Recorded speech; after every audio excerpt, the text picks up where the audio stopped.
Good morning, good afternoon, or good evening to everyone in our audience, wherever you are in the world, and Ramadan Kareem to all of you who are observing the holy month. I'm Doug Silliman, president of the Arab Gulf States Institute in Washington, and it is my pleasure to welcome you to today's program, The Houthi Challenge to Maritime Security. Let me introduce our excellent group of panelists this morning. Retired Vice Admiral Kevin Donegan is a distinguished senior fellow on national security at the Middle East Institute. He served as the Deputy Chief of Naval Operations for the U.S. Navy, commander of the U.S. Navy's Fifth Fleet and 32-country combined maritime forces in the Middle East, commanded a carrier battle group in the Pacific, the aircraft carrier USS Carl Vinson, and served in many other leadership and combat roles throughout his career.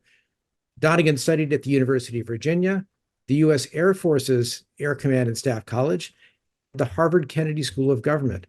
Kevin, welcome, and thank you for participating in our program. Dr. Gregory D. Johnsen is a non-resident fellow at the Gulf States Institute and the associate director of the Institute for Future Conflict at the U.S. Air Force Academy.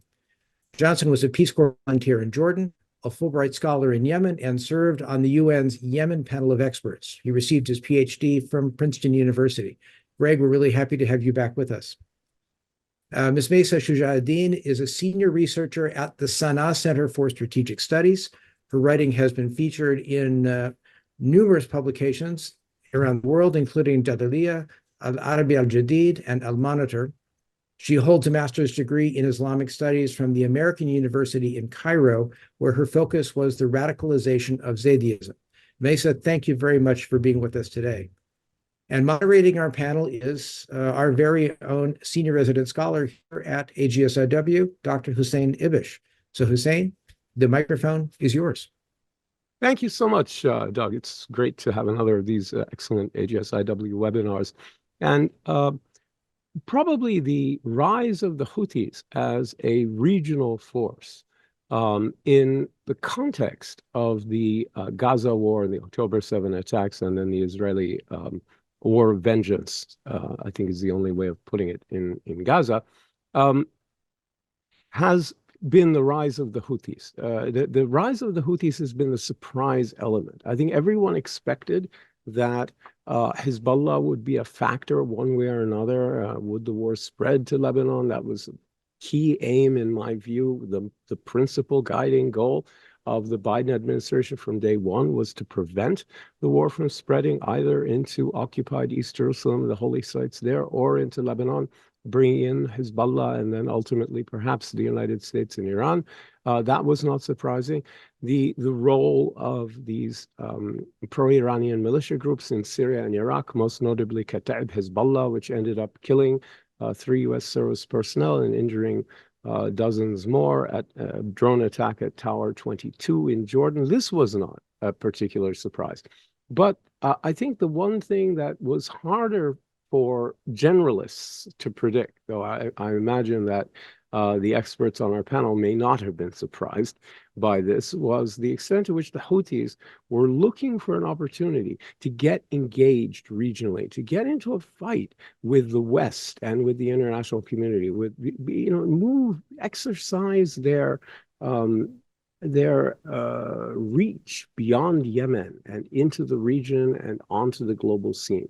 And it is sort of consistent in a way. If you view them as part of the pro-Iranian coalition broadly, the so-called axis of resistance, then these attacks that have been taking place against maritime shipping in and around the Bab el-Mandab Strait, dozens and scores of them actually, since October 19, I think we can say probably started around then, are consistent with the kind of messaging that was implicit in Iran's own conduct during the year of maximum resistance, the last year of the Trump administration, when the gray zone warfare Iran was conducting against U.S. and Gulf Arab interests, mainly in the Gulf region itself, were primarily against commercial shipping.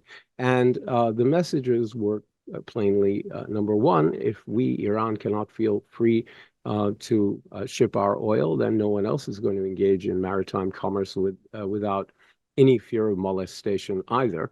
And then the second point, which is maybe carried more clearly as a kind of an implicit corollary to the Houthis' maritime actions, is if we and our network are not part of a maritime security framework, at least implicitly, at least a de facto factor, if we're not included, in other words, then there won't be one. And you can expect maritime unrest as a consequence. Now, it is interesting that the Houthi attacks on maritime shipping, which have been deadly, there have been some crew members, plenty of Houthi fighters on these vessels have been killed. I don't think we have an exact number, but it's into the double figures, as I understand it. But there have also been Thais and Vietnamese crew members who were killed, a Yemeni civilian who's been killed, 6 Egyptian civilians wounded.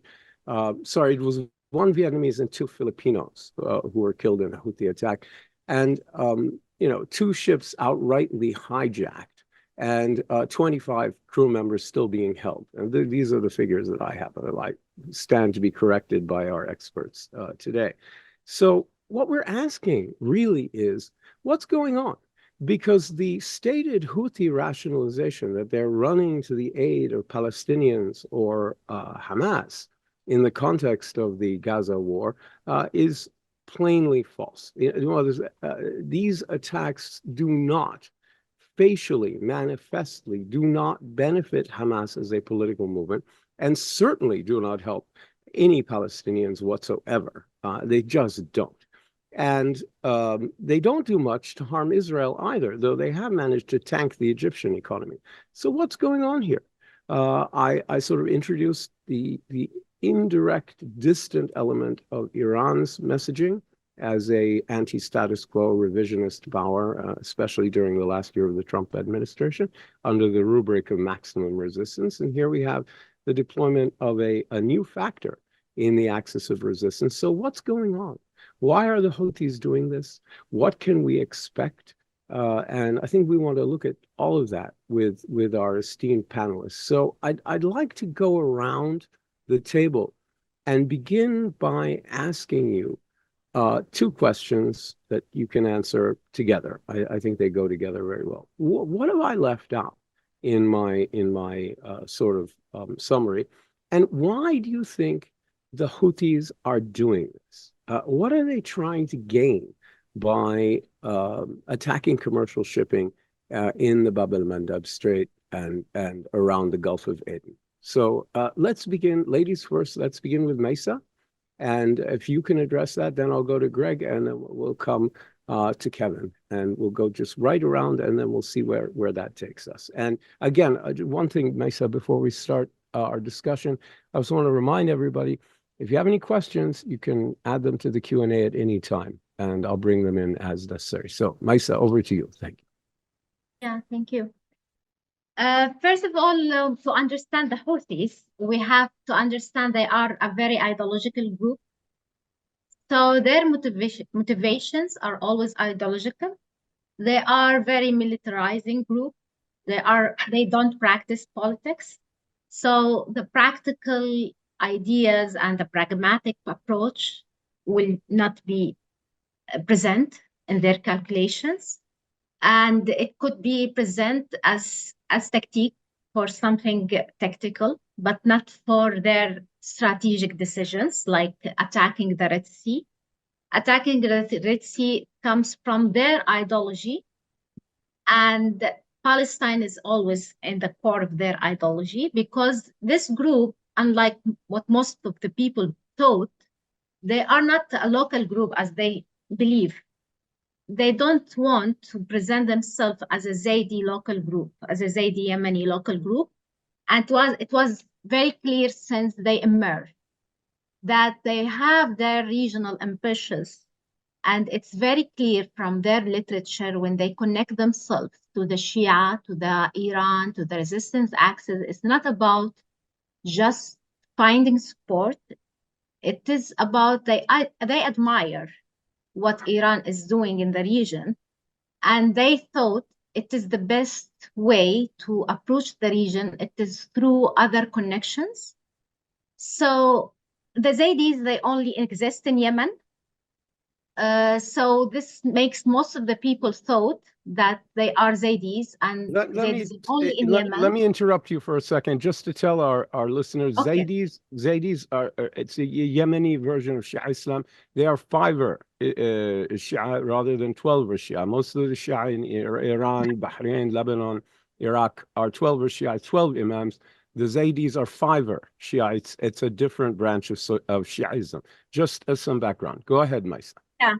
So I was going to clarify that they are different than the other Shia group, mainly the biggest one, the 12, who exist in Iran, Iraq, and Bahrain, and other areas, and Lebanon.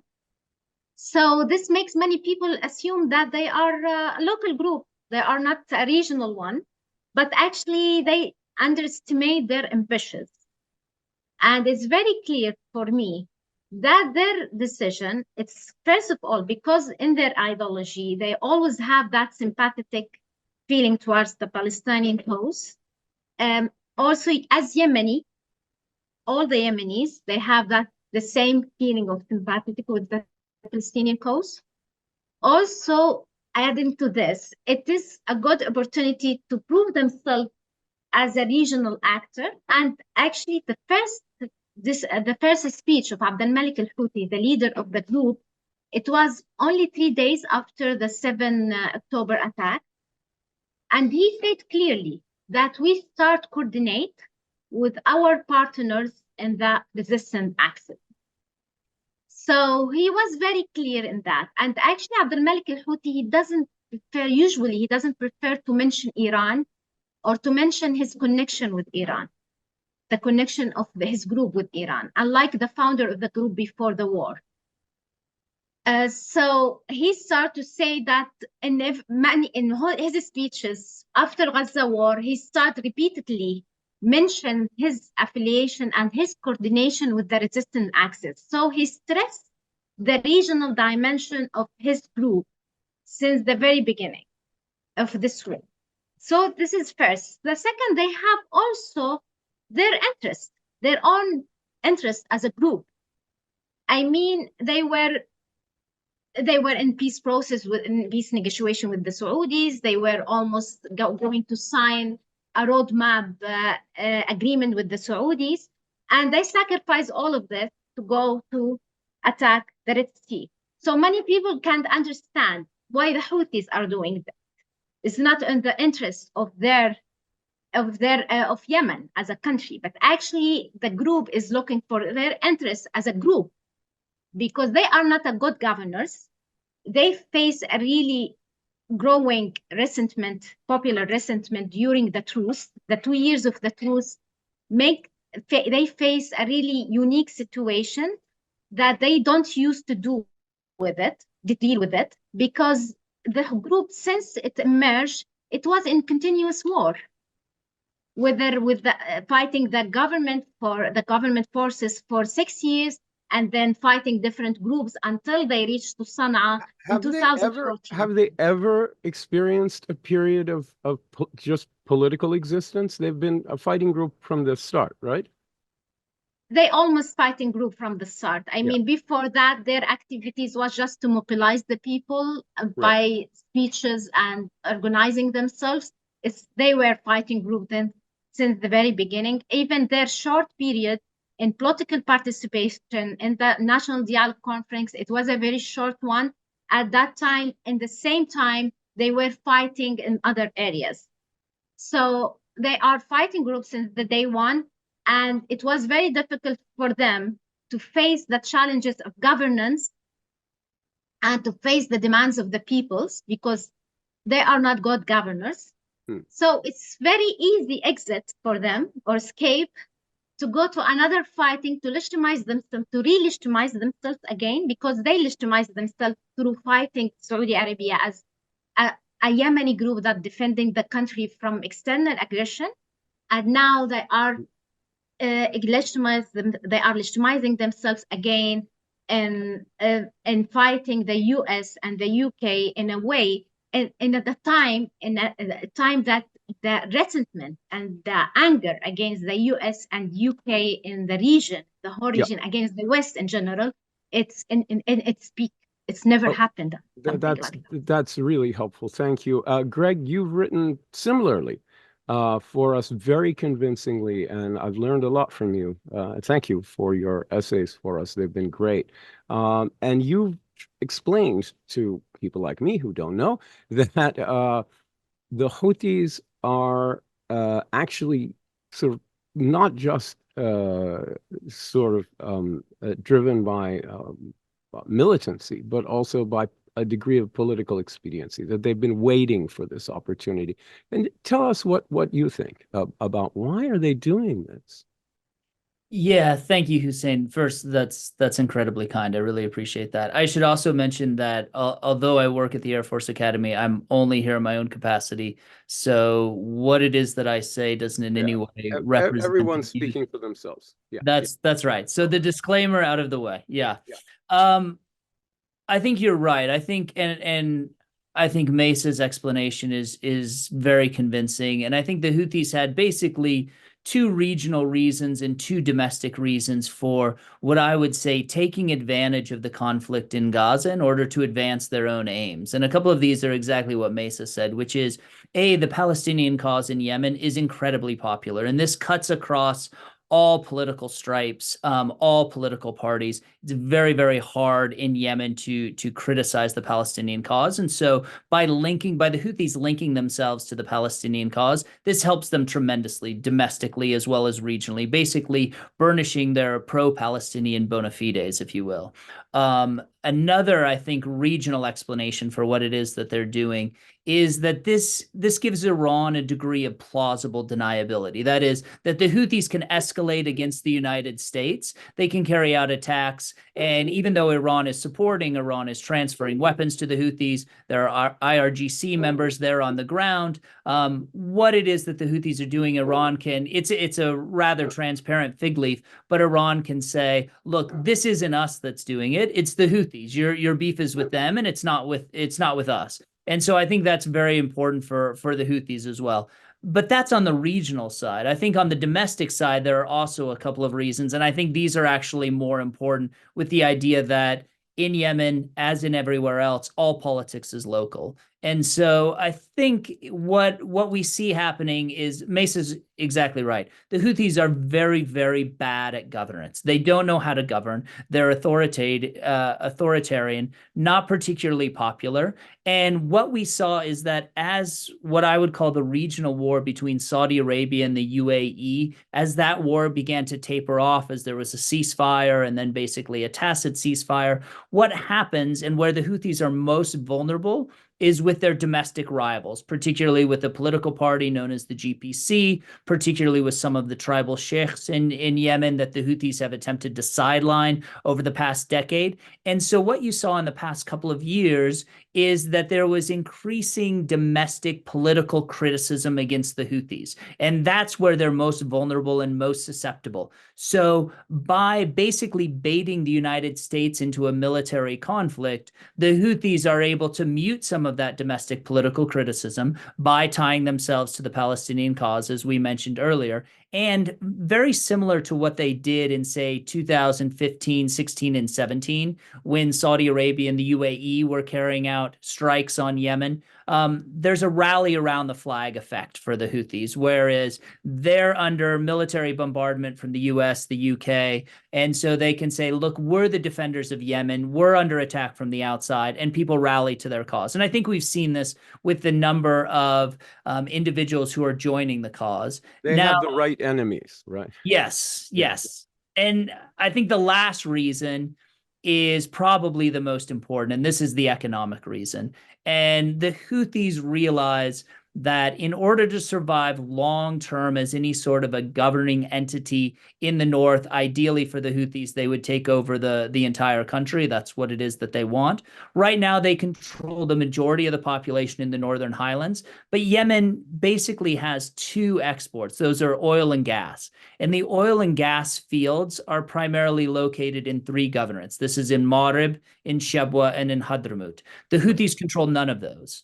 And they know that in order to survive, they need some sort of an economic base. In order to survive, they need at least Marib, most likely Marib and Shabwa, or even all three, in order to survive. So what we've seen is over the past 4 or 5 years, the Houthis have repeatedly tried to take Marib, and they've been pushed back largely by Saudi air power as well as resistance on the ground. So what was happening? The UAE-backed Giants Brigade, right? Yes. So what was happening on the ground in Yemen is that the Houthis really need to expand. And so the war was ending in Yemen. The war was coming to a conclusion. The Houthis didn't think of, it's basically think of a giant game of musical chairs, and the music is ending, and the Houthis don't have the territory that they need to control. And so by extending the war, the Houthis are basically betting the longer the war goes on, the better the chance that they'll actually be able to take Marib, Shabwa, and potentially even Hadramaut in the future. So for the Houthis, a continuation of the conflict is in their best interest. And so I think that's why it is that we see them carrying out attacks on commercial shipping, both for the 2 regional reasons and then for the 2 domestic reasons that I laid out. Isn't it fair to say, Greg, that the Houthis, despite their sort of military control of most of northern Yemen, not in a position to govern if they don't control at least one of those 3 money-producing areas, and if not Marib, Shabwa, if not Shabwa, Marib, at least one of them, or they just don't have an income. I don't think piracy can really make up for it. So this is all sort of a long shot, because if they don't have any of those, they're going to have to compromise when it comes to the political settlement. Is that fair to say? I think that's fair, and I think the Houthis are particularly bad at compromising. Usually what they do is stake out maximalist claims, and I think that's why you're seeing them. Maysaa was right in that they've basically been fighting for the past 2 decades. First, there was the local war against then Ali Abdullah Saleh's government. Then it's been this regional war against Saudi Arabia and the UAE. And now it's this sort of international war against the US, the UK, Israel, and everyone they can sort of put into that bucket. So that's what we're seeing is, I think you're exactly right, Hussein. They know that they can't survive. They know they need this. They don't want to compromise. And so just extending the war is in their best interest. It's an end in itself, because it keeps hope alive. Right. No, I appreciate that. And I want to throw out one other thing pursuant to what Maysaa was saying and what you were saying, which is, let's not get confused about who the Houthis are not. They are a very radical group of Zaidi Shia, but it's not like most of the other figures that have been mentioned in terms of the politics of northern Yemen are not Zaidis. They are. I mean, it's like almost everyone in northern Yemen is, or most people in most of these groups in northern Yemen are Zaidi. It's just that the Houthis are a very radicalized iteration of the Zaidi religious tradition. So I don't want to give people the impression that everyone else in northern Yemen is something else, and here are the crazy Zaidi military. That's not the way it is. So I just want to say that now. And I would just go ahead. I would just add that the Houthis are a very Iranian-influenced version of Zaydism, and so that sort of 12 or Ethnoshri stream has certainly been mixed in over the past couple of decades. Refracted through Khomeinism. Clarify some points here that the Houthis we've lost your video, Maysaa. We've lost your video. I'm here. The Houthis they elaborated their doctrine, which is somehow they borrowed some principles from the Zaydism, and from an extremist line of the Zaydism, which is the Jarudiyya, and which they believe they have the alam, which is the status of Abdul Malik al-Houthi, which means he has a divine status adding to his political position. So a divine status that he has a kind of divine knowledge. This is also they elaborate the idea of wilaya, which is different than the Zaydi Imama, but it has some features of the Zaydi Imama, some features of Wilayat al-Faqih in Iran. Which is Khomeini. And they have elaborated this idea as a way of ruling, or as their theory of ruling. And wilaya is totally connected with the leadership Abdul Malik al-Houthi, Right. and as something, a divine selection. And also they have several ideas. Maybe it's not the time, but I mean, they are somehow different Zaydi school. It's not very Zaydi, Right. but they have, as An offshoot. Gregory said, that they have they are influenced by some Iranian political ideas mainly. Right. Political No, thought. that's really great, and I'm going to test Kevin's patience a little more just by adding that when you talk about a divine status, this is particular to Shia religious politics among the Muslims. There is a sense within Shiaism that the clergy and those who have religious authority are somehow closer to God than you are because of their scholarship and maybe their lineage, depending. And this is not really there in Sunni Islam in the same way at all. It's something like apostolic succession. It's the closest thing in Christianity is the Catholic idea of apostolic succession. But if anyone knows what that is, that helps you maybe understand a loose analogy. I'm just trying to help you out here. Kevin, you've been super duper patient with us. I really appreciate you indulging us on this, but I want to bring you in here. We've just had another significant strike against Houthi-related targets, another Houthi attack that was thwarted, and another major U.S. and U.K. Attack on Houthi targets inside Yemen. So this battle is really joined in a way. But I want you to talk about how the U.S. views, and the U.S. military in particular, how does it view this eruption of piracy in the Bab el-Mandeb Strait and the Gulf of Aden? And what's it going to do about it? I mean, what's the prognosis? Hey, super. Hey, thanks again, Hussein, for having me. It's a pleasure to be here and with this group of fantastic scholars and Yemen experts. I want to get to a couple things that was already talked about first, and then I'll answer that other question if it's okay, Hussein. But I couldn't agree more with where you were going, that I think it's important us to put in place who the Houthis are. And I think you guys did a great job of that, because they aren't a recognized government. They believe they may be legitimate government, but they're certainly not the recognized government. And as you know, the U.S.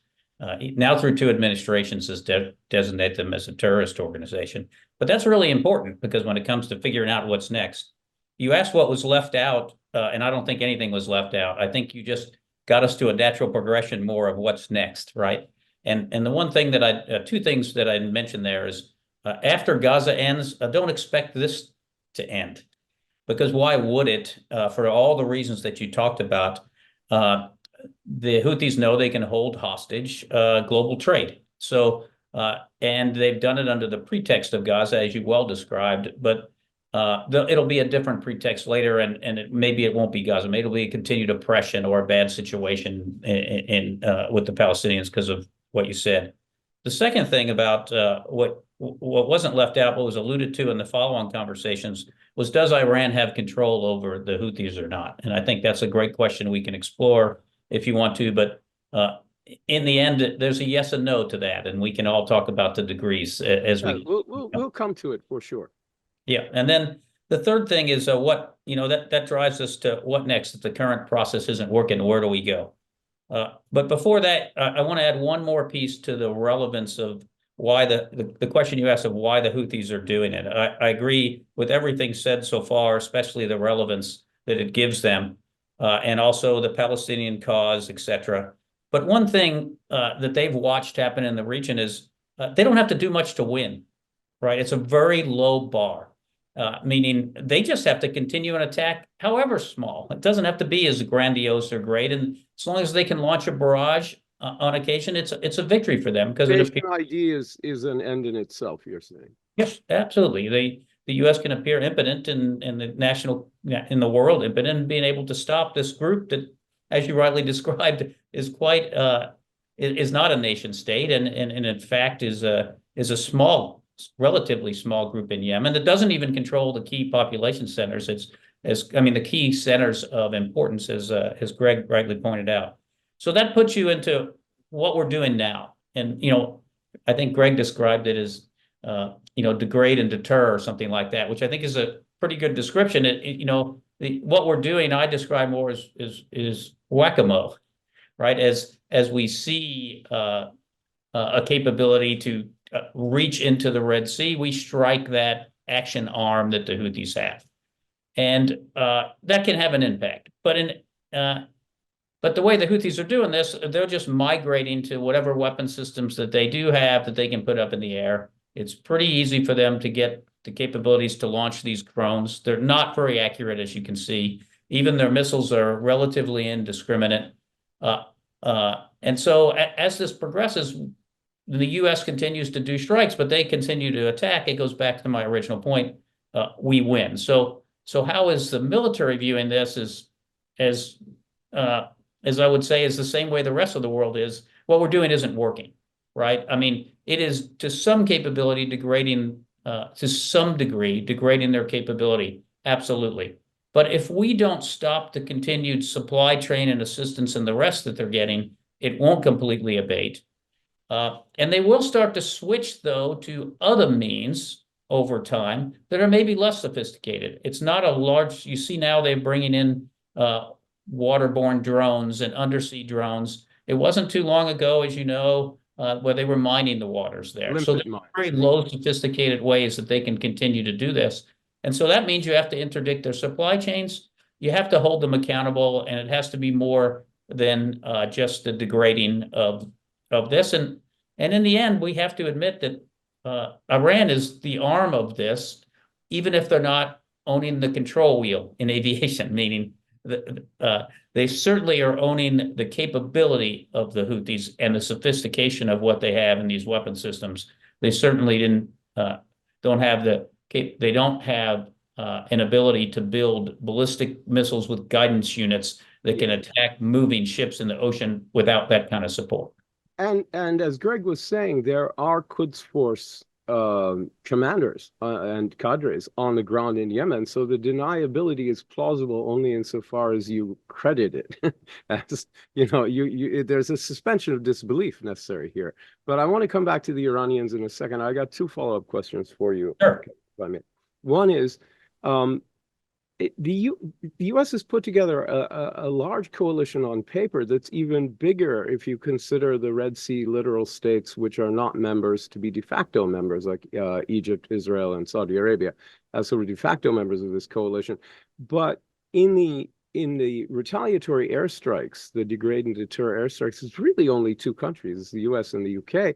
And in the sea, it's, you can add the French and the Indians who've been engaged in sort of confronting Houthis and actually in maritime quarters. But other than that, the international community does seem to be relying on just a few actors to secure a couple of choke points, because you can't get through the Bab el-Mandeb Strait. You can't get into or out of the Suez Canal either. It's a gateway. The two choke points are, connected in all meaningful ways. It does seem to be relying on a very small group of countries on the sea, and above all, in terms of air power, that's just two countries. What is there a need to create a larger coalition, practically speaking, in terms of kinetic responses? It's a very big coalition on paper, but no one's doing anything except the handful of countries that I mentioned, as far as I know. Feel free to correct me on that. Well, I think you're correct in terms of those that have the capabilities to interdict internal to Yemen. In a broader sense, as you know, in Bahrain, there's 40 nations in the overall coalition that's some way related to free flow of commerce. So if you start there, and then Operation Prosperity Guardian was established to to go specifically after protecting or enabling free flow of commerce through the Red Sea, or increasing it. As you know, we're down to significantly lower levels, just cargo ships where we would have 500 go through there in a relatively different size.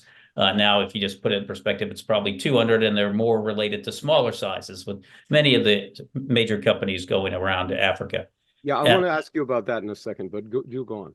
Yeah, sure. So what you have is 20 supposed coalitions, 20 stated nations in the Prosperity Guardian. 10 are not want to be anonymous, and And you're getting right to the heart of the problem. If this is indeed a core interest of the globe, which we know it is, right?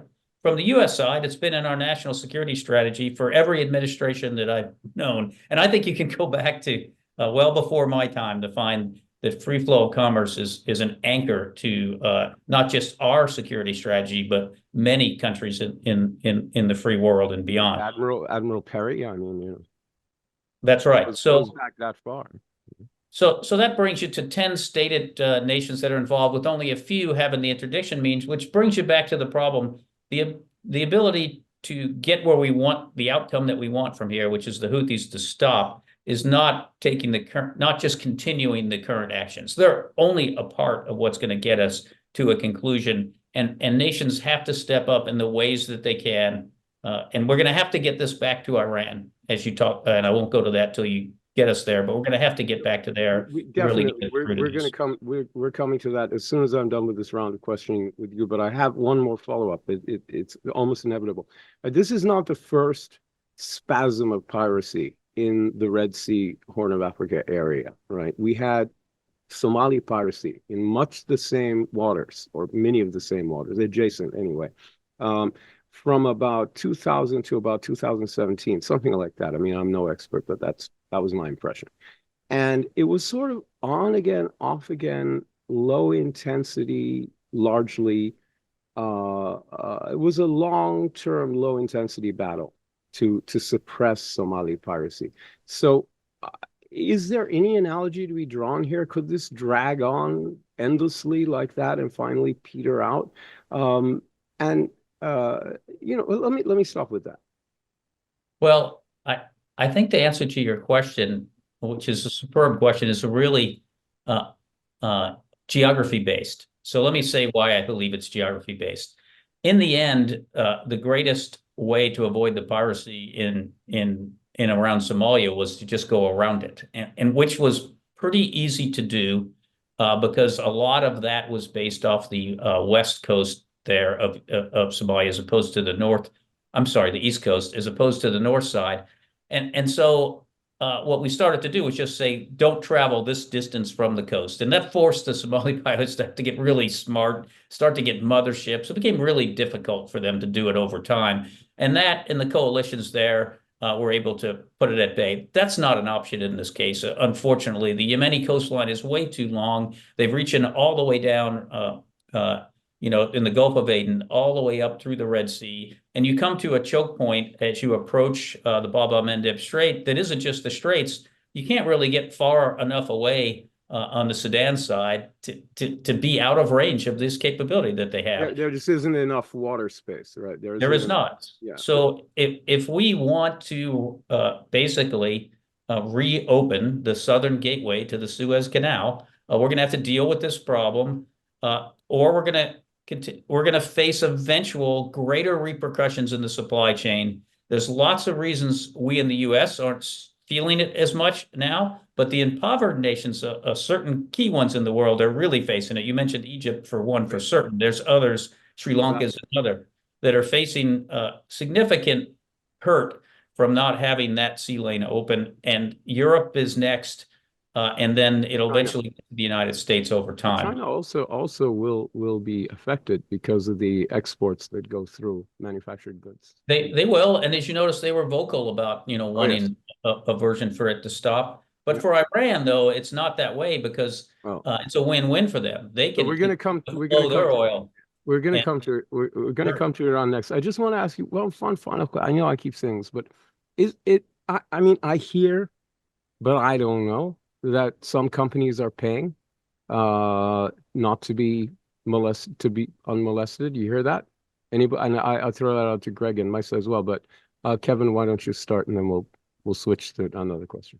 Yeah, sure. You may hear that happens, and there's all sorts of things that go to that route, right? That say, hey, if I pay you up front, what you're not. A couple of things though that are really clear in terms of the payment. It's significantly increased insurance rates to go through the Red Sea now. So they absolutely, to go around it though, is also an additional cost where they have to raise the price of whatever they're transmitting. And those almost offset, by the way, but to not endanger crew members, the larger companies have said, we're not going to go through the Red Sea because it's just, we're going to take this delay, the costs. delay in the cost. And I would not put any faith in the capability of the Houthis not to attack you, even though you would pay any money. They're Right. just not that discriminated in the weapons that they're using. So you deal with one person, you're not necessarily dealing with the guy with the guns. Yeah. And the gun is a shotgun as opposed to you know, a precision weapon in the hands of the Houthis, the way they're being used today.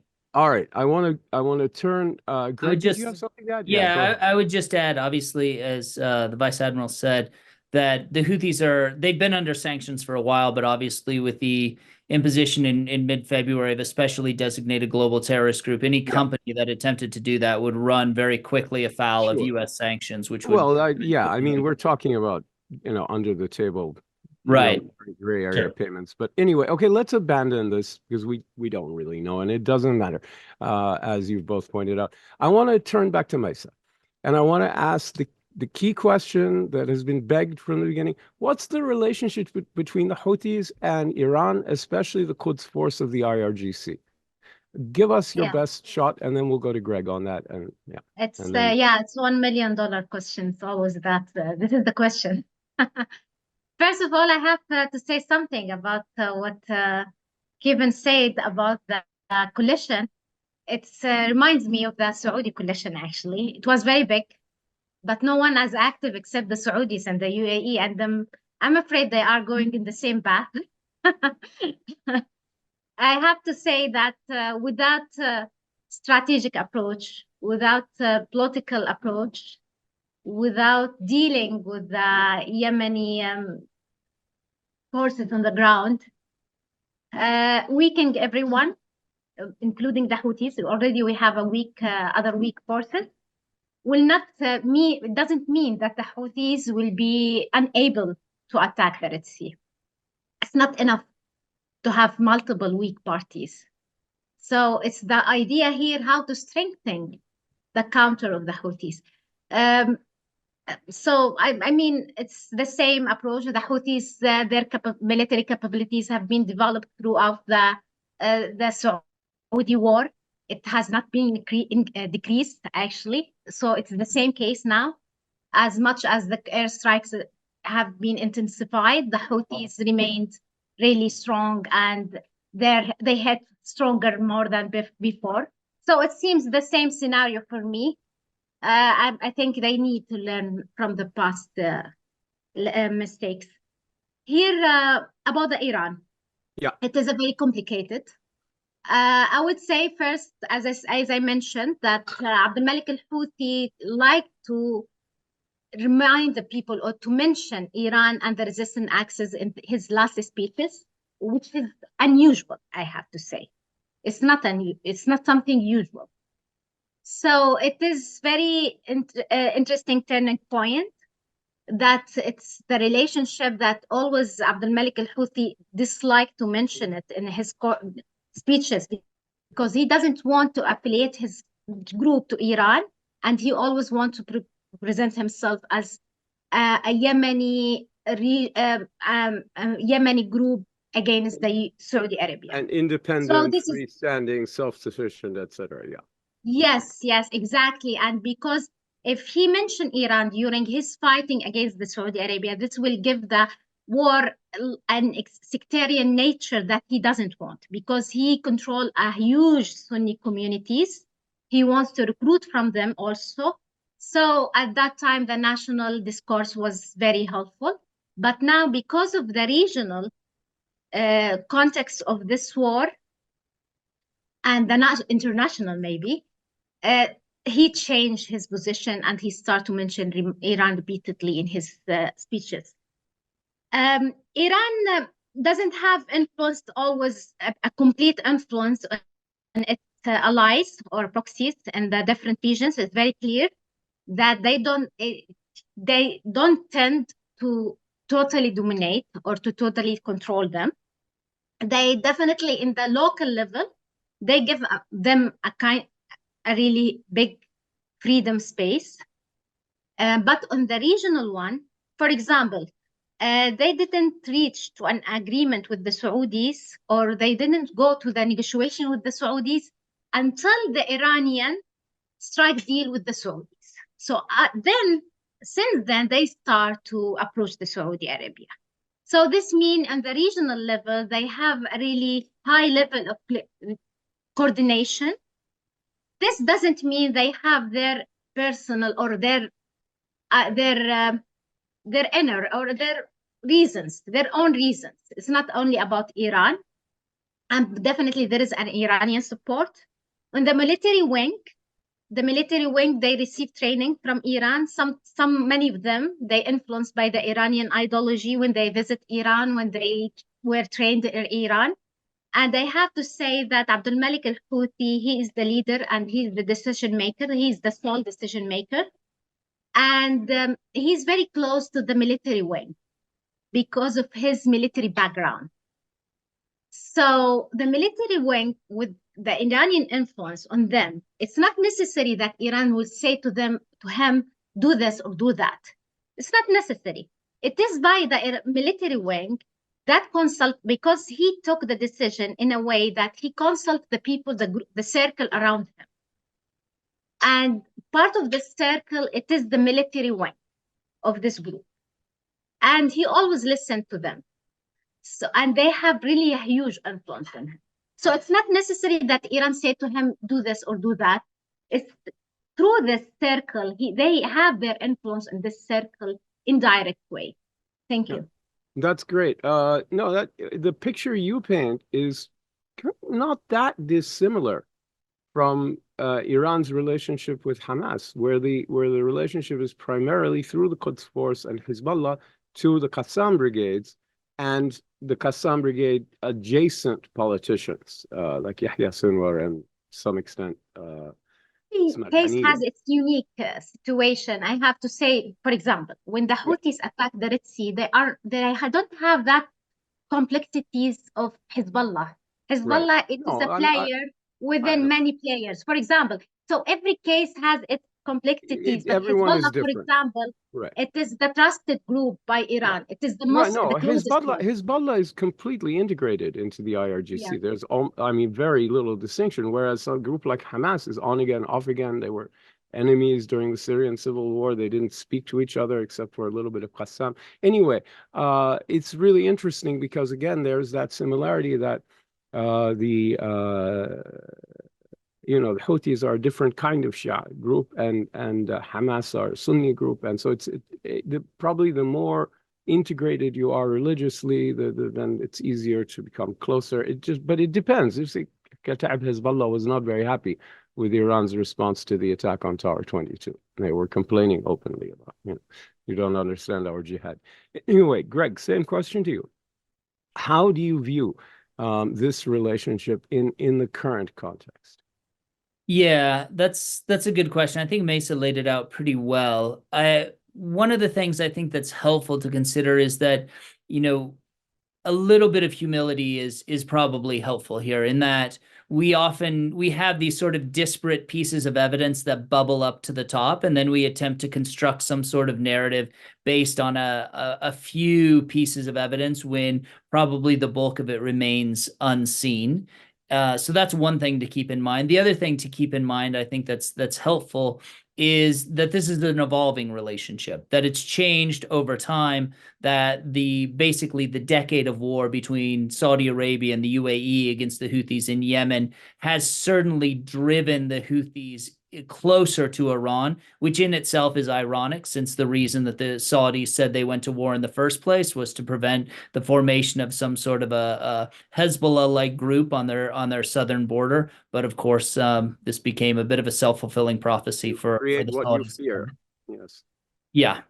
I think a lot of this debate sort of turns on the question of are the Houthis a proxy? And usually what people mean by that is, does Tehran have command and control? So in other words, if the US can put pressure on Iran, is this going to be sufficient to stop the Houthis? And I think for the reasons that I laid out earlier, there are a couple of regional reasons. So these would be reasons tied to Iran that the Houthis are doing this, but they're more driven by the local politics. And so I would say right now that as opposed to being proxies, it's probably, at least again, in my view, more accurate to describe the Houthis as allies of Iran. How about and clients? that is, There's a word in between the two, which is client, and that appeals to me.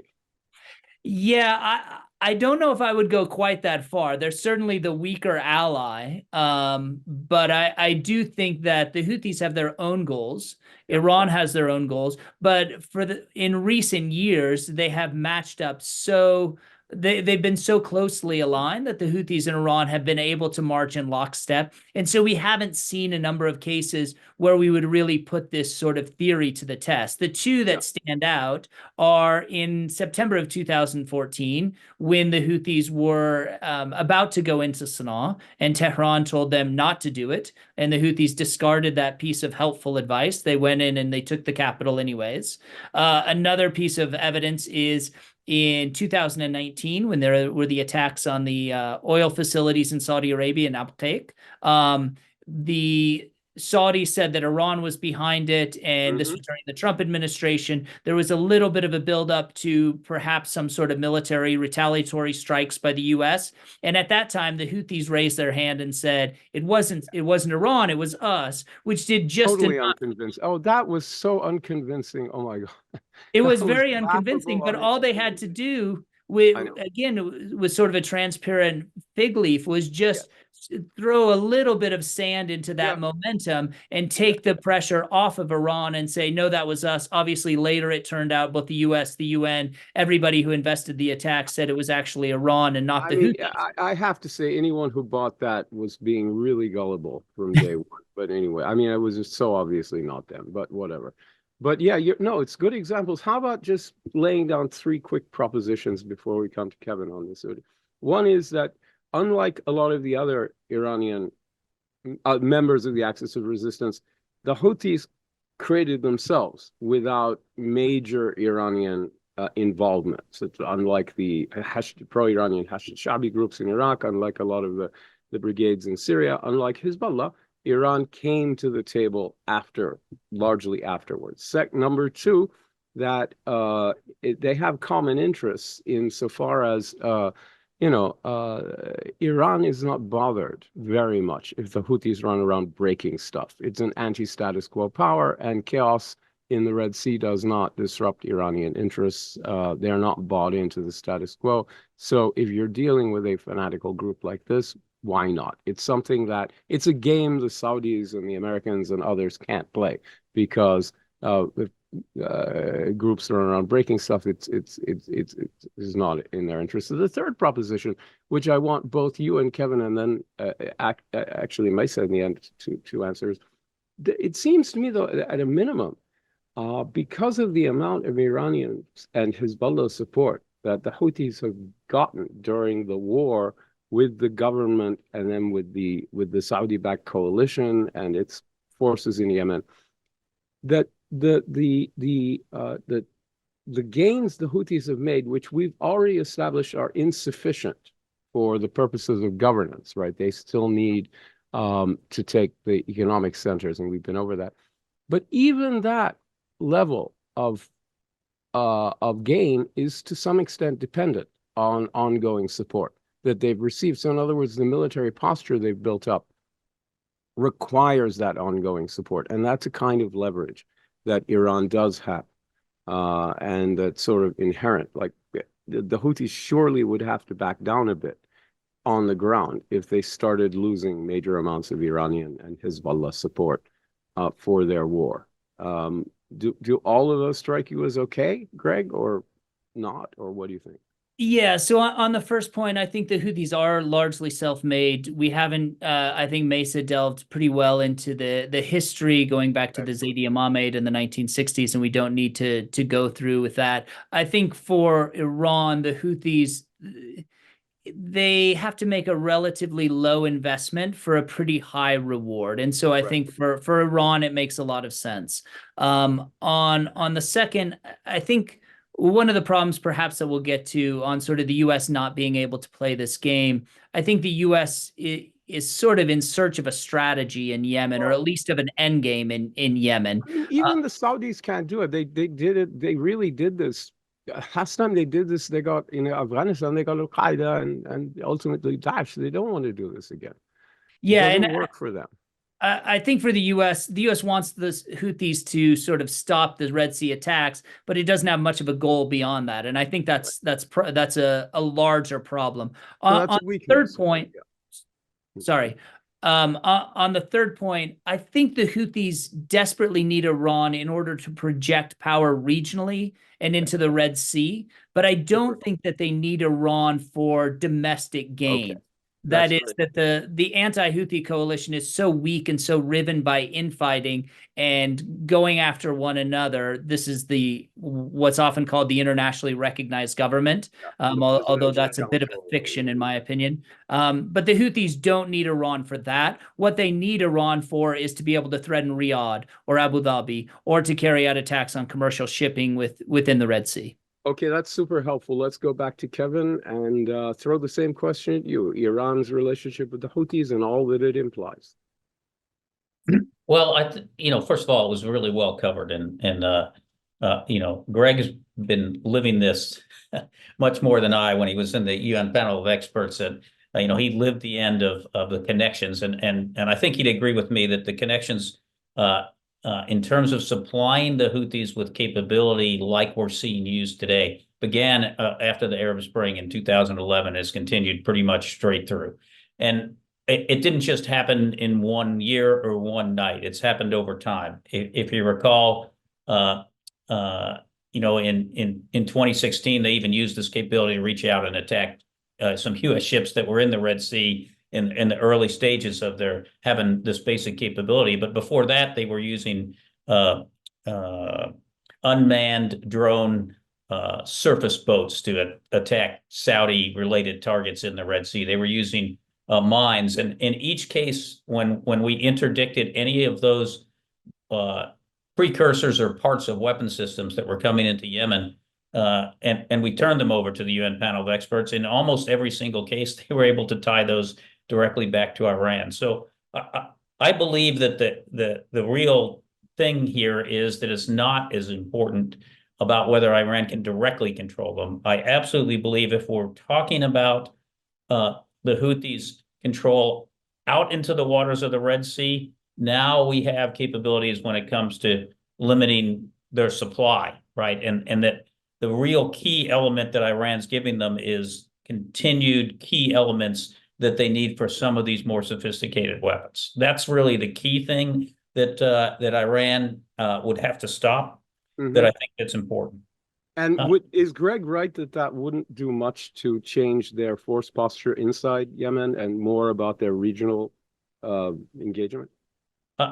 Locally, absolutely, but what they're also gaining from this is prominence on a global stage, and they watched how Iran does this, and they'd lose that some sway in that regard. Yeah. There was a mention about the U.S. strategy and some complexities before we talk about what it should be. There's real complexities here because Maysaa was right. The U.S. walked Saudi back from what it was trying to do against the Houthis, right? And a matter of fact, was very vocal about these.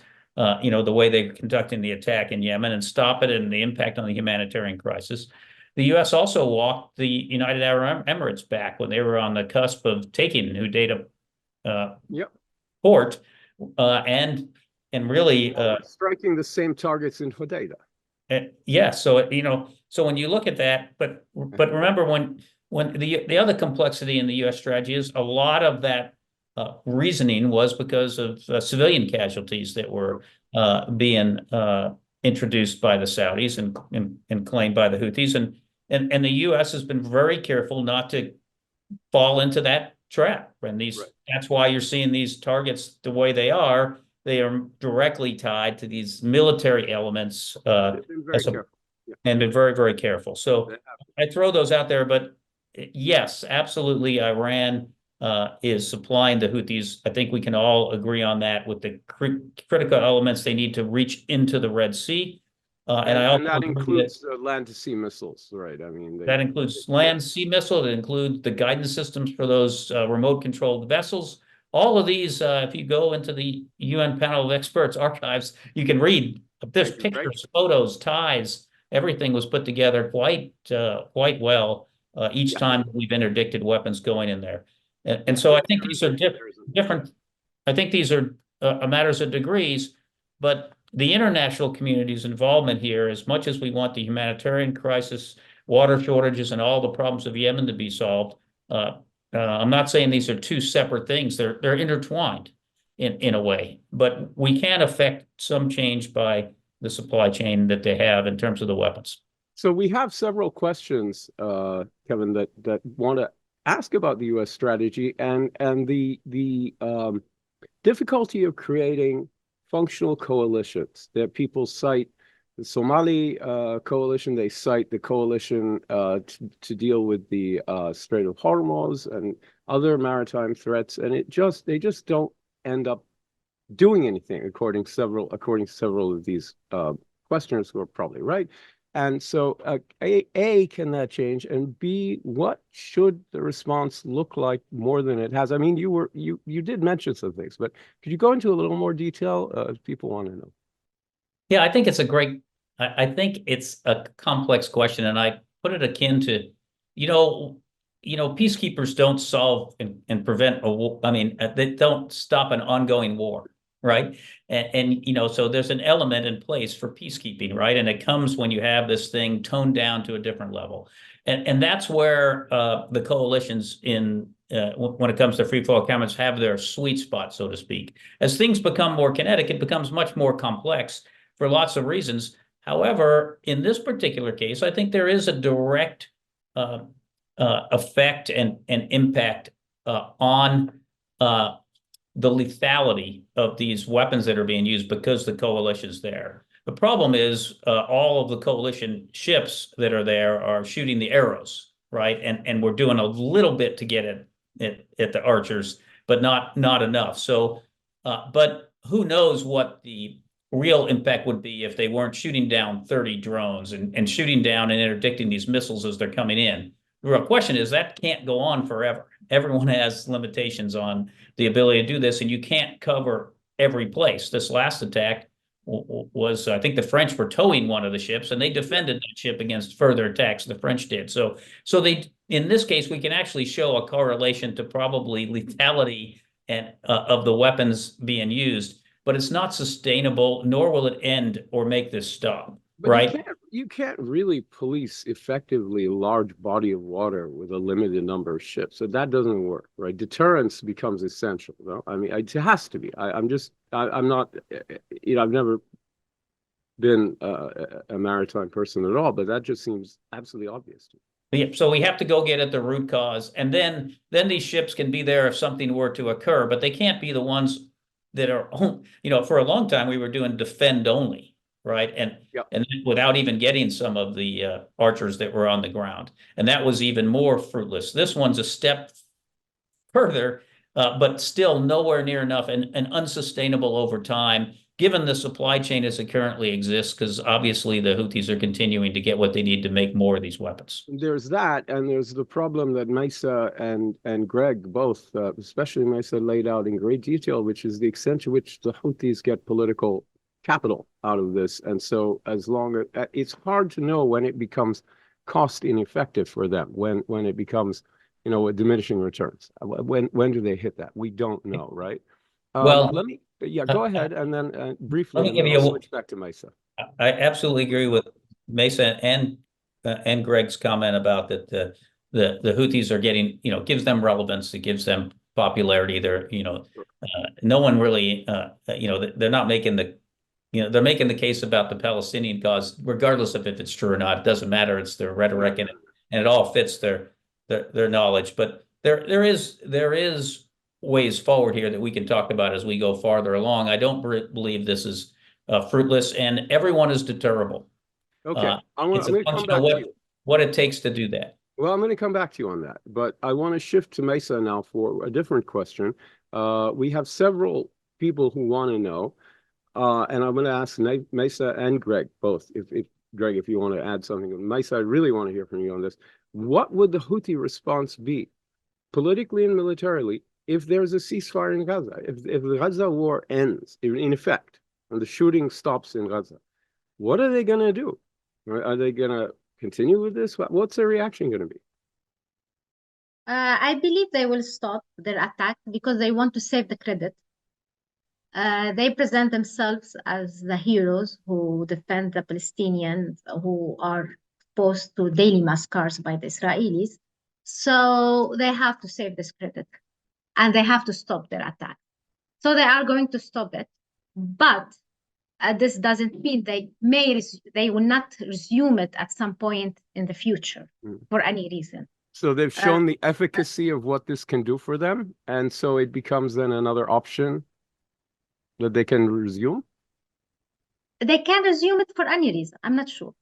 I mean, they are not very rational group, and Right. they are not very keen to be a political and legitimized group. They are keen more to be like anti-imperialism, anti-US, more than be recognized by the So they're US. sincerely revolutionary, and they believe their slogan about death to Yeah, America, death yeah, to Israel, they curse are. on They the are. Jews. We They should mean not underestimate to what extent they believe in their cause. it. That's a So very important point. It's easy to dismiss these things as just rhetoric, because usually it is just rhetoric. But in this case, you make a very compelling case that it's not just rhetoric for them. They really do believe it to some extent.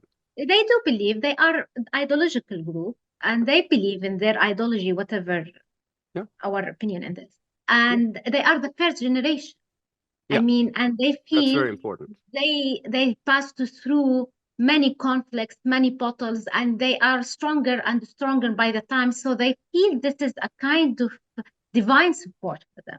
That they should not underestimate that, and they should be. This makes them more believe in this way of that they pass. They experience. They're on the right path. Their beliefs are true because So there is no reason for them to review themselves, to change their mind. There is nothing. And they have to mention something about their calculation of lose and victory that Abdul Malik al-Houthi mentioned in one of his speeches, that, okay, if the US down one of our missiles, they are spending millions to head to 2,000 missiles. So we are a winner anyhow.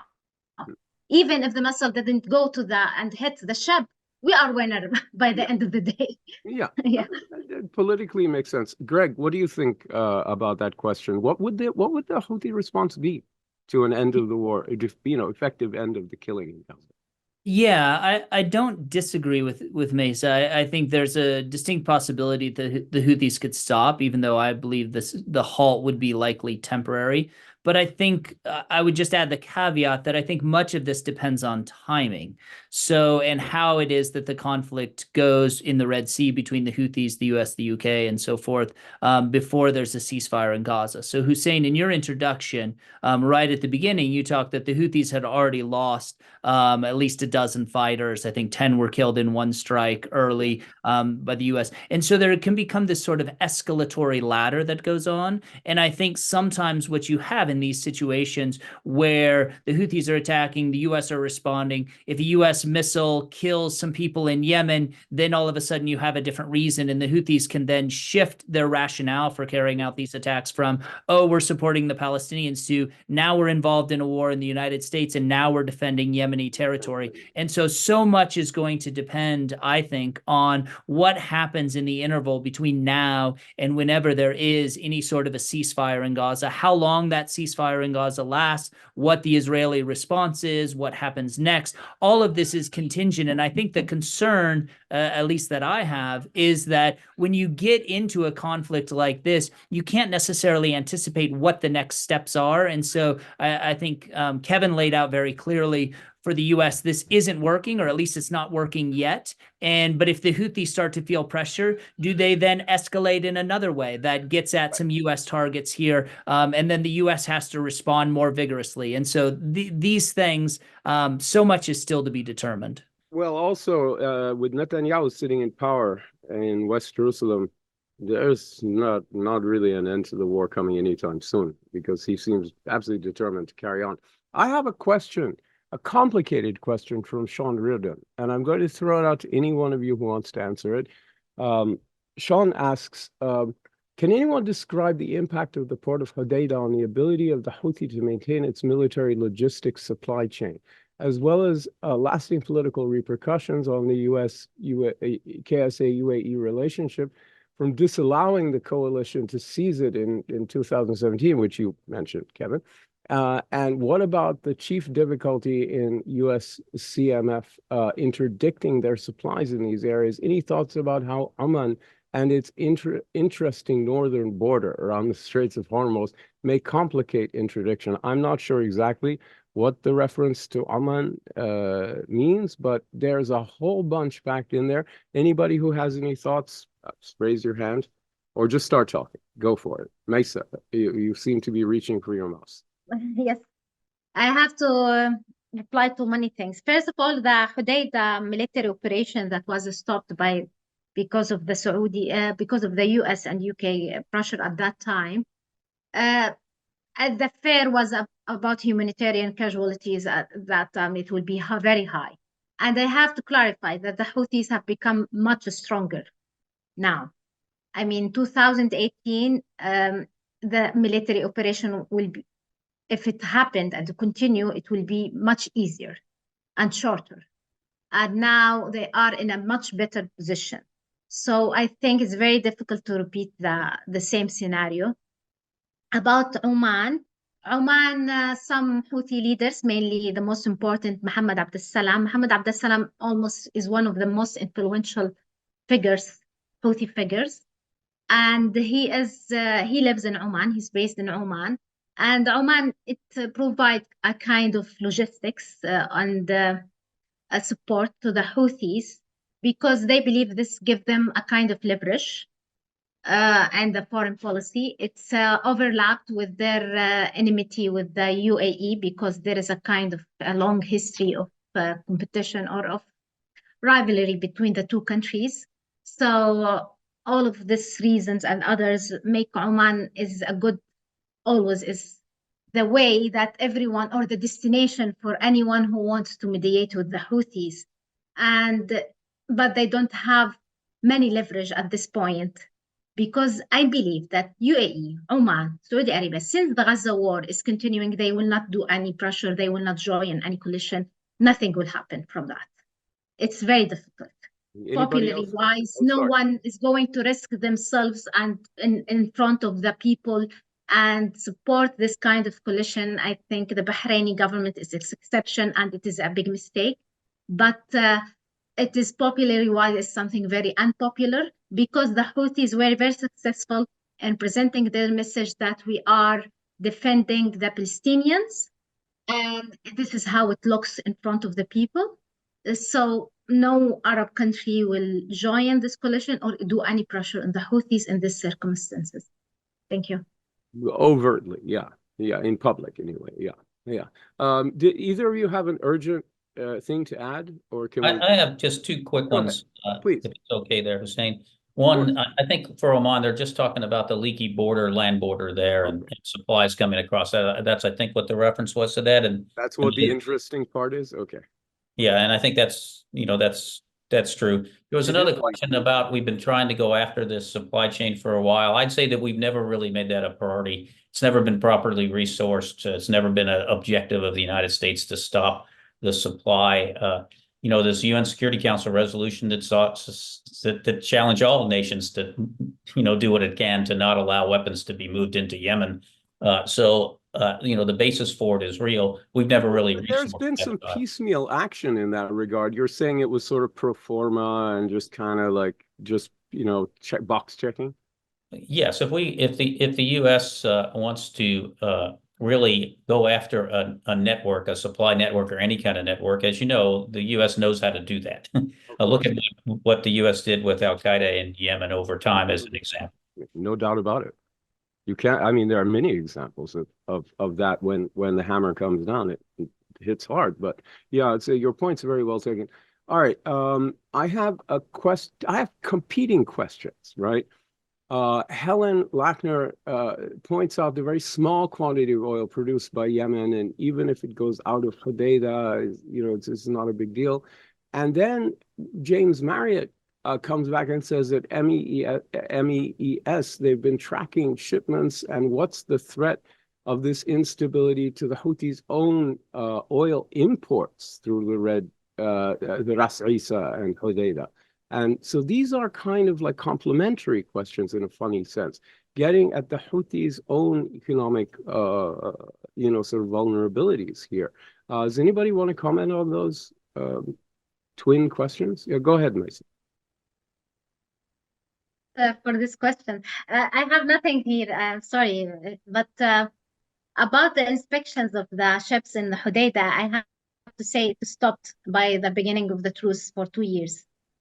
So they received free oil from free oil and gas from the Iran since then, and this helped them economically wise. But I don't know if they are going. If I don't know to what extent they attack the ships randomly in a way that may harm the ships that is coming for them. I don't think to that extent it is randomly because they have maybe the information of any ships that is coming for them, I think. Thanks. I'm Intisar not Abdullah. sure. Maybe Kevin can apply to it. Intisar Abdullah adds that an important caveat, or point, that the Houthis did kill 4 Bahraini civilians during the truce with the coalition, and that is an important footnote. It does go to everything we were talking about. They were not civilians. They are military. Oh, they were military. Okay. Yeah. Well, that's okay. Good. Thank you very much for that. That then clears that up even further. So I'd like to begin to wrap this up, unless either Greg or Kevin has something significant to add to what Maysaa was saying, or the questions that I introduced before about oil exports. Yeah, Greg, go ahead. Just briefly on Hodeidah, it is important to the Houthis as a port, not just for sort of Iranian weapons, which are coming in a variety of ways across the border from Oman, landing in the south of Yemen, being transported over land, as well as directly into Houthi territory. That being said, airstrikes alone from the U.S. are not going to force the Houthis out of Hodeidah, and Maysaa is exactly right. The situation in 2024 is much different than what it was 6 years ago in 2018. The Houthis have been able to dig in and retrench in a way that would make it very, very difficult, very bloody to actually take the port. There has to be so much regret about that decision in 2017. But anyway, Kevin, do you have anything to add to this before I ask you the final question? We can wrap up. No, I think let's go on to the final question. Okay, well, I'm going to start with you, and because it's a big question, and it's going to be different for each of the panelists. So for you, it is what you mentioned, that there are things the U.S. could do better here. There are pathways, there are preferable stratagems to get to the desired goal of a restoration of maritime security, not regime change in Sana'a or anything, but a restoration of maritime security in the Gulf of Aden and Bab el-Mandeb Strait. So elaborate, please. Yes, sure. Well, first of all, I don't have the easy solution, because nothing is easy when it comes to something as complex as this issue. What I do know is it can't be the U.S. alone, you know, and there's been a lot of people referring to the size of coalition, et cetera. I look at it as I'm less concerned about the size of the coalition, that it's got the right members that are doing what they can in the areas that they can support. So you have to take this beyond the maritime to get to the right coalition. You know, for years, we've been talking about Arab defense by Arabs, right? And in the 2 instances we mentioned in the past, where we had both Saudi and then the UAE had a chance to, you know, to take action against the Houthis when they're in the brewing stage, we let 2 of them pass, to be honest, and we talked them off, talked both those countries out of doing it. But I believe that what I'm getting at is this complications of Gaza do have an impact here, because they are keeping the ability from the Arab nations to be part of the overall solution. And I believe that's got to be part of this, whatever it is. The second piece Maysaa goes, made that point pretty convincingly too. yeah. So, and specifically, I would say the two most important in that are the UAE and Saudi. And the benefactor, of course, is going to be Egypt of the in immediate beneficiary. You mean as a Red Sea littoral state and the locus of the Suez Canal, yeah. And the sheer cash that they get to their economy because of the flow through the Suez Canal, it's a significant amount of money every day they're losing. Their economy has tanked, has absolutely tanked. The currency has tanked, the economy has tanked. It's a disaster for the Egyptians. So that's why I was saying when you talk about coalitions, I don't want to count the numbers. I think it's about the composition, and this includes beyond the Arab states. It includes having France and other European nations involved in this politically in the same way, because we have to show to Iran that they have to stop the supply chain stuff. We have to interdict the supply chain piece. We have to keep defending ships. We can't, as best as we can, but we can't count on that. And then we have to really make the pain level ratchet up for the Houthis, whether that be through the finances that they have, future finances, future relationship with Iran, future relationships in the region, wherever we can apply that pressure, because the Houthis want a longer term, they're looking long, right, not short, and they want to be relevant. I don't know if we want to end their relevancy period or not. But there is a saying in boxing, everyone has a plan till you get punched in the face. No one's punched the Houthis in the face, really, when it comes to that side. What's being done now just emboldens them because it makes the cause. Hey, we're standing up to these great powers, right? And so we're nowhere close to the diminishing returns that we've been talking about, essentially. Yes. So I throw those out there as. The point being is that this can't be the U.S. solving the problem in the UK. I believe the U.S. should be leading this. And I believe that one of the things that can significantly help is an end to the war in Gaza, at least getting the conflict stopped so that we can really start to have serious conversations with the Arab nations in how to solve this problem. It's in everyone's interest to get free flow of commerce correct. If the U.S. doesn't get this solved, we will feel this impact. It's only a function of time, and it'll be it will be coming though. I'm not sure about Saudi Arabia, but I can easily imagine the UAE deploying its air force to respond to these attacks if the Gaza war is ended, but not until. But there's other ways the Saudis can help here for certain, and it is in their interest to have a different kind of border than they have now with Yemen over time. Yeah, no question about that. All right, well, so I want to sort of piggyback off of that to ask my last question to Greg, unless he doesn't want to answer it, which I saw as a different one. So we had a lot of questions about what about China? What's China's role? Where does China fit in? I'm going to ask you that. And it'll be my last question to you. If you have any final thoughts, go ahead and add them. But that is my last question to you. Yeah, I think the China dimension is really interesting, and Maysaa brought this up earlier when talking about the amount of money that it costs the U.S. to fire some of these missiles at relatively inexpensive Houthi drones. And as we know from the 2018 National Defense Strategy, the 2022 National Defense Strategy, the U.S. has pivoted toward Asia. We're involved in great power competition or in strategic competition. China obviously has some economic headwinds that it's facing, and so the U.S. would love to cooperate with China on this in the same way that it cooperated with China on sort of the counter-piracy mission in 2008. I think China, though, their situation has changed from 2008 to 2024, and they see the U.S. getting bogged down, the U.S.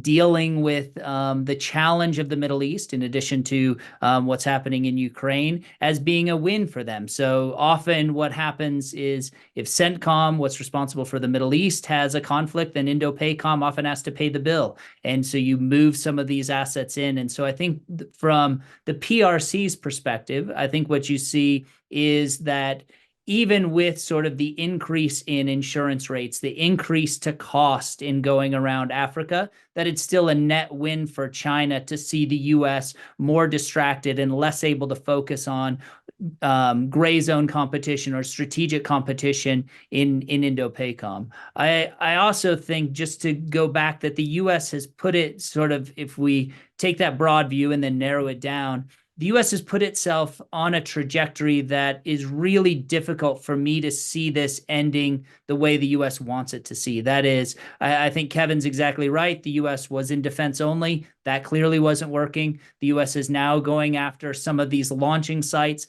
That does not appear to be working, or at least it is not working yet, which then raises the question, what's the next move for the United States? And the United States wants to avoid this sort of broader regional war with Iran. Some might say we're already in one, but the US wants to avoid escalation.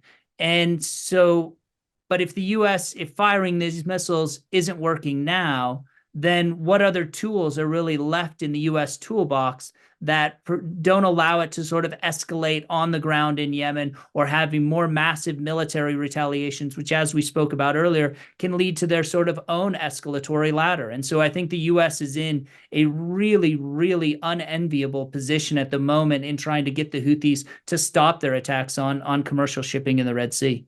It is without doubt tricky. There, I just want to say, just for my own, there is not a regional war with Iran, between the United States and Iran, and I would invite everyone who thinks there is to wait until there is one, and then you'll see what that looks like, because there isn't. And yeah, there's a lot of gray zone brush fires, but I'm delighted to say, no regional war in the Middle East, certainly not between the United States and Iran. Proxy brush fires is a different matter.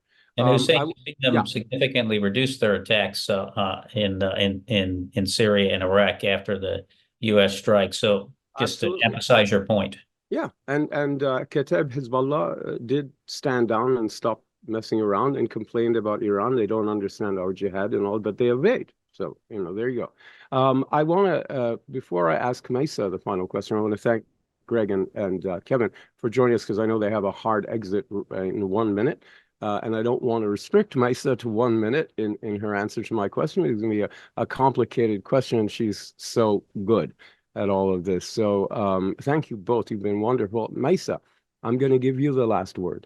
And I want to ask you, what's the future of the Houthis inside Yemen and regionally in the context of all of this? It's a huge question I've asked you, but tell us what you can. Again, I know you're not a seer, a prophet, a fortune teller, okay, but as best you can, what does the future start to look like for the Houthis at the other end of this? Yeah, I was optimistic 1 year ago during the truce. I thought that the Houthis now, they will be a political regime. So they are not good in that. So this will learn them how to compromise, or will be under really popular pressure to that weaken them. But now the situation is totally different. Now Gaza war has changed everything in this region. I'm seriously worried that Gaza war is going to radicalize this region. More chaos. It's not about ending the war and reconstruction and some I don't know what is it, two-state solution, and everything will end. You're talking about the impact on ideology and psychology. I am afraid to say that the resistant axis is the biggest winner. In the long run, they are the biggest winner. So far, because in the vacuum between the feeling of the people who are very angry and the governments, they are very helpless and they do nothing. There is a vacuum that is filled by the militias. No doubt. That prove they can be effective, they can easy move, and they can do something really harms the Israelis and the West, and they can't imagine that any easy exit now. I think the future of the Houthis, it's going to be in confrontations more than I think the roadmap of the Saudi between the Saudis and the Houthis has been dead. It's become really dead. There is no way. The US and the UK, they don't want that. The Saudis, they have their economic ambitions. They don't want to involve in war again. So we are in front of really difficult and tough calculations. The Houthis, they have nothing to lose. They are militias. Their calculation is always easy, and so it's very difficult to say. But they flourish in conflict, and they become really weak when it comes to the time of peace.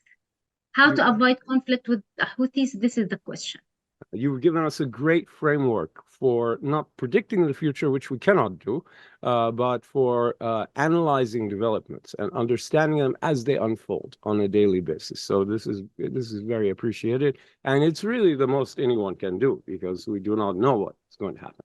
So it's chaotic situation. I mean, yeah, no, it's chaotic situation. It is a scary situation. Much depends on how the post-conflict scenario in Gaza is handled, especially vis-a-vis the Palestinian issue.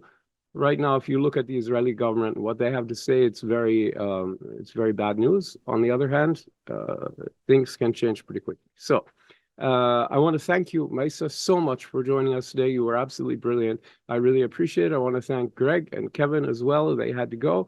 I also want to thank the audience who were wonderful, and we couldn't get to all your questions, and I apologize to those whose questions couldn't be addressed, but we did have a time limit of 90 minutes. We've gone over by a couple of minutes. And I want to say again, thank you so much to everybody for joining us. Thank you, Maysaa, and thanks to everyone. We'll see you next time for our next AGSIW webinar. It's going to be pretty soon. We will certainly be looking at the Palestinian perspectives at last on the post October 7 crises. So we'll talk to you then. Bye.